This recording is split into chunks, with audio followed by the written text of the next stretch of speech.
Preemptive warning, this video will contain spoilers for books 1 through 4 of A Starless Clan. If that's something you want to avoid, step away now. The 5th book of A Starless Clan, Wind, is now only a month away, and before that book makes whatever impact it will on the overall story and characters, I wanted to take stock of the wonderful things this arc has already done, and why I personally, at this point, consider it on track to be one of my favorite arcs in the series. Let's start off with the main new feature of any main series arc, the protagonists, and specifically, I'll begin with our darling little RiverClan gal, Frostpaw. The Medicine Cat protagonist has been a staple in every arc after the first, save for Dawn of the Clans, where Medicine Cats didn't yet exist, and in the last 3 arcs especially, with the new team in charge, that protagonist having a difficult connection to StarClan, a clan that doesn't trust them, and a generally anxious and reactive rather than proactive personality has become the standard. Frostpaw was set up to, at this point, be a boring retread of several ideas that were done badly to begin with. But she has managed to set herself apart in a few ways. First is that the cat she actively trusted and loved ended up being the ones manipulating her, rather than a phantom StarClan spirit or a cat she barely knew.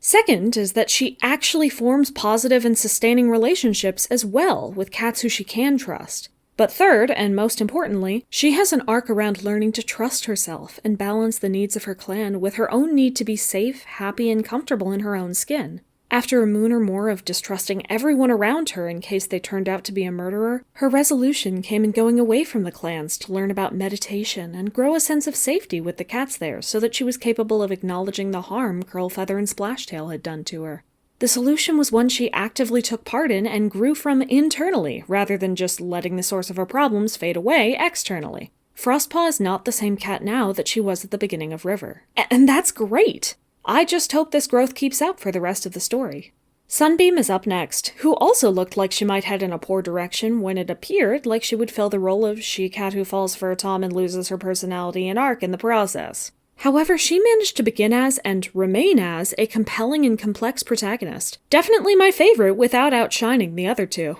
From my point of view, the biggest advantage of Warriors as a series has always been that the large and closely connected casts provide chances for plenty of engaging relationships, rivalries, torn loyalties, and grow through those relationships and trials. Sunbeam takes full advantage of that, having a story almost entirely focused on her personal relationships rather than an overarching plot. She began in a comfortable relationship with Blazefire as an established warrior hoping to be a mentor, lost that mate to her best and most reckless friend, and shut herself off despite prods from both Gullswoop and her mother. Then she found Nightheart on their quick journey, and even if they didn't make a strong connection then, and the relationship seemed fairly shallow, she came to appreciate him when he stayed in ShadowClan with her, and eventually chose to leave all of her crumbling and destructive relationships in ShadowClan to go to Thunderclan with him. This, too, could have been a point where they stripped her of her personality and arc and made her nothing but a mate, but instead they actively chose this moment to remove Nightheart from the lake and had Sunbeam forge new relationships and establish a strong sense of self in a new clan on her own.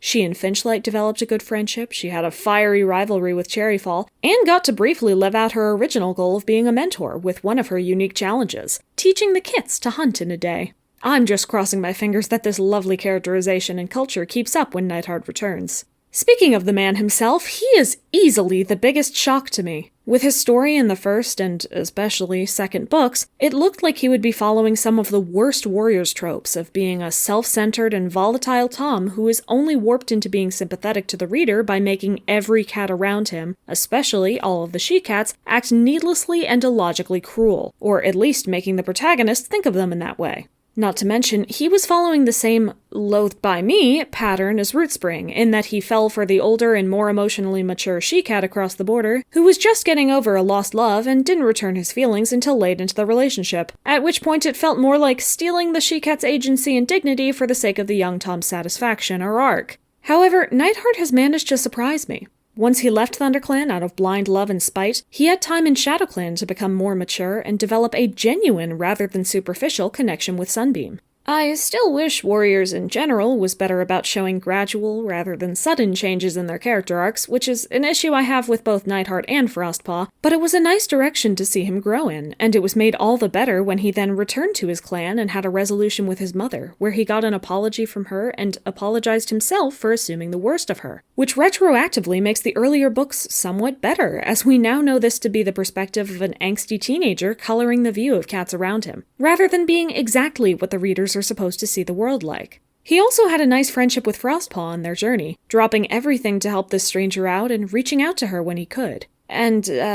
like I said in regards to Sunbeam, I think him getting away from Sunbeam for this book was the best decision they could have made once they moved her to Thunderclan. It helped them to each spend time growing independently from each other, rather than being established in this second half of the arc to only be relevant as part of a pair. Our protagonists aren't the only ones making this arc great either. Our antagonists are equally as intriguing. Curlfeather was a loving but controlling and manipulative mother who wanted to use her daughter and get her into a position of power in order to fulfill her ambitions and make herself RiverClan's leader. Splashtail is a spunky and equally ambitious upstart who posed both as a loyal RiverClan warrior, a supportive friend to Frostpaw, and a willing lackey to Curlfeather in order to eventually subvert all of them and instate himself as RiverClan's de facto leader instead, even being so young and without an apprentice. Berryheart is a volatile and bitter woman who hates the changes to the code and the potential for outsiders to hurt the clans, as happened with Darktail when she was younger. She is using her influence and seemingly righteous anger to not only go against the code changes and anyone who uses them, but to ally with like-minded cats in an attempt to plant a new leader in her own clan and show how easy the new code is to abuse.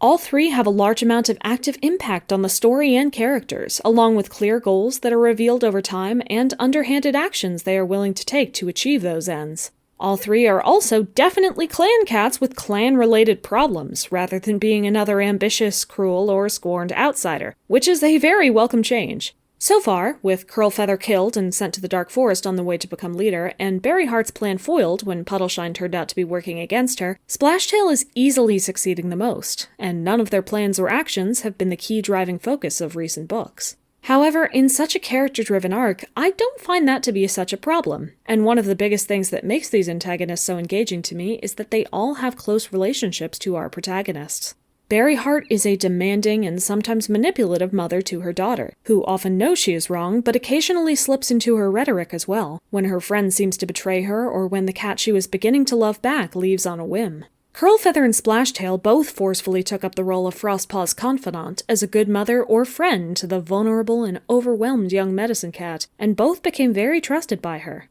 Even outside of the antagonists, the clan culture among all three protagonists' clans has been richer in this arc than it has been in a long time, arguably since Power of Three. In addition to cats like Duskfur, Icewing, Lilyheart, Spireclaw, Fringewhisker, Gullswoop, and other mostly background characters having distinctive personalities and roles in their clans and the story, the protagonists also have several important relationships outside of romance that change and develop as time goes on. Sunbeam was best friends with Lightleap, who has become more reckless lately in response to her perceived cowardice in the last arc, and was mates with Blazefire, who started to grow apart from her when he realized she was too uptight in comparison to her friend. The three of them fragmented bit by bit until Blazefire and Lightleap became mates instead, and Sunbeam was left unhappy with both of them. Sunbeam's relationship with her new mate's family, Sparkpelt and Finchlight in particular, is heartwarming, with Sparkpelt nearly adopting her and standing up for her against her mother, and Finchlight becoming her closest friend in her new clan. Yet even in this clan, she and Cherryfall had a distinctive rivalry that Sunbeam clashed against and worked through, and that was fun to see play out.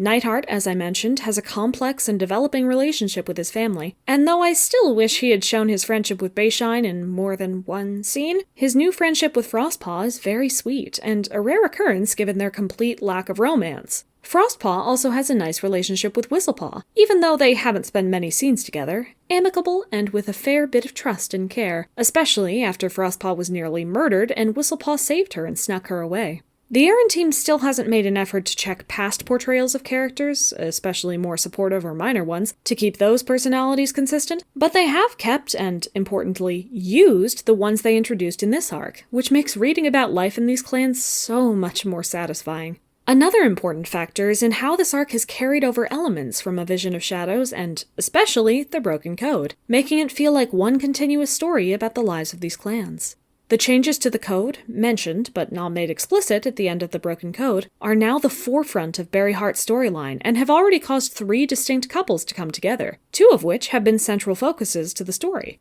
Bramblestar was deeply affected by his experiences across all of the Broken Code, and it caused him to be a depressed, disconnected, and ineffective leader, and eventually to step back, using that new code again, and let Squirrelstar take charge, also giving both of them the chance to have the calmest and most amicable dynamic they have ever had. Yes, including in the new prophecy in Power of 3. Squirrelstar is also a much more assertive, strong, and sometimes even pushy leader thanks to her experiences effectively leading the clan in the last arc. Meanwhile, Ivypool, the new deputy, and Rootspring are more subtly affected by their grief over Bristlefrost's death, even though neither have been especially prominent characters. Shadowsight has calmed down since his time as a protagonist and became a good voice-of-reason friend to Sunbeam, and even the usually disconnected events of A Vision of Shadows are relevant as they are Berryheart's internal justification for her actions. The pacing across this arc, so far, is also the best it has been in years, as the mystery driving RiverClan's conflict and the pieces in ShadowClan connected to it have been revealed slowly, and has yet to be totally resolved even at the end of the 4th book.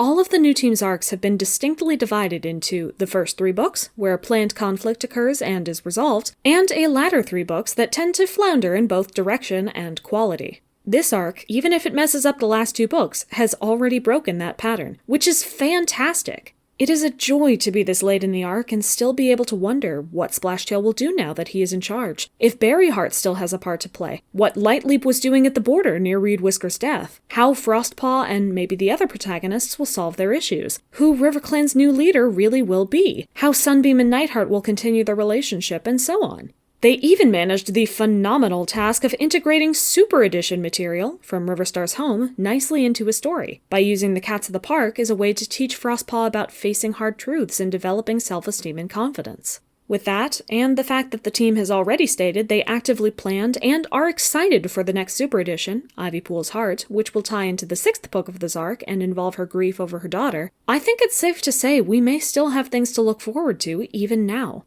Though I don't want to jinx it. To put it simply, I have loved this arc so far, and I hope it manages to stick the landing in the last 2 books. Even if those disappoint me, however, I think I will still be able to look fondly back on these 4 books for how many tired warriors tropes they have managed to break away from, and how uniquely engaging it has managed to be. Good luck, A Starless Clan. I'm rooting for you. Thank you for watching, and always remember that hope isn't always crushed. Sometimes, it's okay to be optimistic.